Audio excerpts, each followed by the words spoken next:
এক মেয়ে বর্তমানে 2 সন্তানের মা জননী।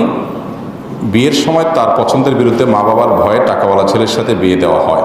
বিয়ের প্রথম থেকেই সে তার স্বামীকে মেনে নিতে পারেনি, মাঝে সে আত্মহত্যার চেষ্টা করে। এখন সে চাচ্ছে স্বামীকে ডিভোর্স দিয়ে অন্যতে বিবাহ করতে। ইসলাম শরীয়তে জায়েজ হবে কিনা? কোনো মেয়ের অপছন্দে তাকে কোনো পাত্রের সাথে বিবাহ দিতে বাধ্য করার কোনো রাইট, কোনো অধিকার কোনো বাপ মার নাই। এই মেয়ে যদি শরীয়তের বিধান জানতো তাহলে সে বলতো না, আমি বিয়েতে সম্মত না, মেরে ফেললো, আমি রাজি না, বাস। বাপ মার ক্ষমতা নেই তাকে কি দেওয়ার, বিয়ে দেয়া।